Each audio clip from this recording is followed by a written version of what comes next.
दोनों शोज़ बहुत अच्छे हैं, बहुत अच्छे प्लेटफॉर्म्स है। हम इस शो पे हमारे रिलेशन के लिए नहीं आए हैं, एक मंच है नाचने के लिए, नच बल्ली है, अपने बल्ली के साथ नाचने के लिए, एक प्लेटफॉर्म है अपना टैलेंट दिखाने के लिए। तो मैं बहुत खुश हूँ कि मुझे मौका मिल रहा है ग्रीष्मा के साथ, मेरा पार्टनर है, उसके साथ नाचने के लिए, ऑडियंस को एंटरटेन करने के लिए। That is a great platform. Yes, I think दोनों रियलिटी शोज़ बहुत ही अच्छे हैं, क्योंकि एक रियलिटी शो का जो एक्सपीरियंस था वो बहुत ही डिफरेंट है, और ये जो रियलिटी शो है इसमें आप अपने बलिए के साथ डांस कर रहे हो, आप जो टू मच फैक्टर है उसको आप फेस कर रहे हो, साथ में आप जो फन गेम्स है वो आप साथ में खेलते हो। तो काफ़ी सारी चीज़ें हैं जो बहुत ही अच्छी है इस शो में, जहां आप एक दूसरे को अच्छी तरह से जानने की कोशिश करते हो, आप एक दूसरे को काफ़ी अच्छी तरह से जानने लगते हो एक्चुअली इस शो में। सो ये कोर्स ऑफ टाइम में आप बहुत करीब आ जाते हो एक दूसरे को। तो मैं बहुत ही थैंकफुल हूँ कि दोनों रियलिटी शोज़ ने, जो बहुत ज़्यादा स्ट्रेसफुल है, तो अगर आप स्ट्रेसफुल एनवायरनमेंट में हो और आप अपने बल्ले के साथ हैंडल कर पाते हो, तो I think that's the best thing. तो जब स्ट्रेस नहीं होगा तो हम लोग आई थिंक माइंड ब्लोइंग रहेंगे एक दूसरे के साथ। एंड मैं एक चीज़ बोलूँगा कि ये जो नच बलिए है, इसमें जो रियलिटी शो है उसमें एक चीज़ होती है लव चैलेंजेस। ये जो लव चैलेंज होते हैं ना, एक्चुअली हम हमेशा गेम के ऊपर सोचते हैं, बिकॉज आप देखेंगे ये लव चैलेंज जो होते हैं ना, एक्चुअली आपको बहुत करीब लाते हैं, क्योंकि आप अपने पार्टनर के बारे में बहुत कुछ नया सीखते हो, जानते हो, ऐसे सिचुएशन में डालते हो कि आपको साथ में कुछ करना है, तो मुझे ये चीज़ बहुत अच्छी लगती है। I think it's very good for हमारे रिलेशनशिप, क्योंकि हम और नज़दीक आ चुके हैं। अच्छा, संगीत इस शो में नहीं हो चुका है। एक बहुत बड़ा मंच मुझे मिला, मुझे कुछ रोमांटिक जेस्चर करना था। ये इतना बड़ा शो है, मुझे लगता है इससे बड़ी चीज़ मैं कर नहीं सकता। एंड लकली स्टार और बालाजी ने मुझे हेल्प किया ये एंगेजमेंट करने के लिए और एक रोमांटिक जेस्चर देने के लिए। तो मैं बहुत I want say thank you to the whole team. And I think ये सेलिब्रेशन की बात है, अच्छी बात है, बट यहाँ पे संगीत नहीं हो रही है, यहाँ पे शादी को नहीं वो दे टॉकिंग अबाउट गेम। तो वो जो गेम जो था, हमको एक ऐसा गेम था रियलिटी एपिसोड में। नहीं, वो मैं बोल रही हूँ कि हमको सबको इंडियन कपड़े पहनने थे, तो बहुत मजाक तरीके से सब लोग ने बोला था कि उपेन और करिश्मा की संगीत हो रही है, पर ऐसा कुछ नहीं है। जब आप एपिसोड देखेंगे आपको पता चलेगा। अच्छा, करिश्मा और उपेन, हम लोग ने देखा कि फोन से अलग आप लोगों को रखा गया, तो कैसा वो फील आ रहा था 80s और 90s में जब फोन नहीं हुआ करते थे, तो उस वक्त की फीलिंग्स कुछ आ रही थी जब आप लोग को सेल्फी सोशल मीडिया से दूर? एक्चुअली जब हम बिग बॉस में थे तो वहाँ पे भी फोन्स नहीं थे, तो आई थिंक एक्चुअली ज़्यादा मैं किसको फ़ोन कर रहा हूँ, करिश्मा को, तो वो तो साथ में है, तो एक्चुअली इतना फर्क नहीं पड़ता है। इतना कुछ हिट हुआ नहीं है कि हमारे पास फोन नहीं, क्योंकि हमने ऑलरेडी आदत पड़ चुकी थी। तो यहाँ आकर ऐसा कुछ नहीं था कि ओ माय गॉड हमारे पास फोन नहीं है। फोन भी होते हैं ना, आपको टाइम नहीं मिलता फोन पे बात करने के लिए, क्योंकि आप रिहर्सल करते हैं, फिर आप रियलिटी करते हैं, तो फोन होते टाइम ही नहीं मिलता।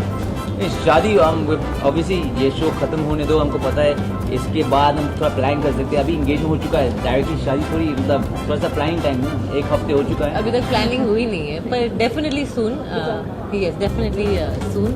और हम डेफिनेटली एक दूसरे के बहुत करीब आ गए, क्योंकि आप जैसे जैसे दिन गुजरते हैं वैसे वैसे आप एक दूसरे के करीब आते हो, आप एक दूसरे को और अच्छी तरह से जानते हो।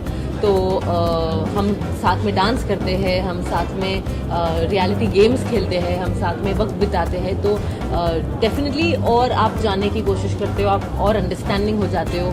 ये इतना स्ट्रेसफुल शो है कि आपको 2 दिन में डांस परफॉर्म करना पड़ता है, आपको गेम्स खेलने पड़ते हैं, तो इरिटेशन भी हो जाती है, but at the same time वो इरिटेशन से आप कैसे निखर के आते हो और कैसे एक दूसरे के साथ रहते हो, सपोर्ट सिस्टम बन के रहते हो, तो वो मैंने और उपेन ने रियलाइज़ किया है। तो आई एम वेरी ग्रेटफुल कि हमें एक ऐसा प्लेटफॉर्म मिला है जहां हम एक दूसरे के साथ हैं, एक दूसरे के साथ डांस कर रहे हैं, इमोशंस दिखा रहे हैं नच के मंच पर। तो I think it's a beautiful competition and platform for us. अभी तक का हमारा नच का सफ़र बहुत सुंदर और बहुत प्यार भरा रहा। हमने बहुत इन्जॉय किया, और ये बहुत प्यार भरा शो है जहाँ पर एक दूसरे को जानना पहचानना बेहतर तरीके से मिलता है। And I am very happy that be part of the show. Nach Baliye के दौरान आप दोनों के रिलेशन में और काफ़ी अच्छा संबंध बना रहेगा, इसके बारे में जानना चाहेंगे? हमारे रिलेशनशिप में जैसे कि अब छुपानी है, बहुत सारे कॉम्प्लिकेशंस थे जहाँ पर हम लोग ओपनली बात कर रहे थे, जहाँ एक समय था कि जहाँ हम लोग कंफर्टेबल फील नहीं करते थे इस बारे में बात करना।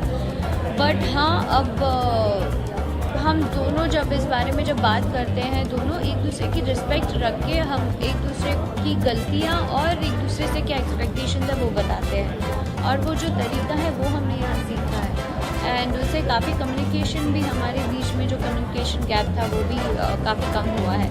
तो यस। आपको इनमें सबसे अच्छा क्या लगा उस मूवी नच बलिए के दौरान मुझे सबसे अच्छी चीज़ जो लगी वो ये था कि हम लोगों को लाइफ के बारे में बहुत कुछ सीखने को मिला, और दूसरे कपल्स के जो एक्सपीरियंसेस थे वो देख के हम लोगों को बहुत कुछ सीखने को मिला। क्योंकि अब जो हमको लगता है कई बार कि सिर्फ हमारी लाइफ में प्रॉब्लम है, हम जब प्रॉब्लम से गुजरते हैं तो लगता है हमारी प्रॉब्लम सबसे बड़ी है, लेकिन दूसरे लोगों की प्रॉब्लम्स देख के पता चलता है कि हमारी प्रॉब्लम बहुत छोटी है। So what I have learned is के इन चीज़ों को ज़्यादा दिल से नहीं लगाना चाहिए, इन चीज़ों का सल्यूशन जल्दी से जल्दी निकालना चाहिए और लाइफ में आगे बढ़ते रहना चाहिए, एक जगह स्टक नहीं होना चाहिए। सो आई थिंक ये हमारे लिए यहाँ से जो सीख है वो हम साथ में लेके जा रहे हैं और अपनी लाइफ में भी इम्प्लीमेंट करेंगे। ये यहाँ पर मैं बिलीव करता हूँ कि जो भी काम करूँ या जो भी टाइम स्पेंड करूँ उसको मेमोरेबल बनाऊँ, और मेरे लिए यहाँ पर इतने सारे मोमेंट्स हैं जो मैं साथ में लेके जाऊँगा कि एक स्पेसिफाई करना मुश्किल है, but I think all these people जिनके साथ हम लोगों ने टाइम स्पेंड किया, लव चैलेंजेस किए, डांसेस किए, हमारे कोरियोग्राफर्स, उनके साथ इतना टाइम स्पेंड किया। So all these moments are going to be really really memorable for me कि मैं उन चीज़ों को हमेशा लाइफ लॉन्ग चेरिश कर सकता हूँ। क्योंकि नच बलिए एक ऐसा शो है जो हर किसी को एक अपॉर्चुनिटी मिलती है, और इस अपॉर्चुनिटी से मैं बेस्ट चीज़ें अपने साथ लेकर ही वापस जाऊँगा।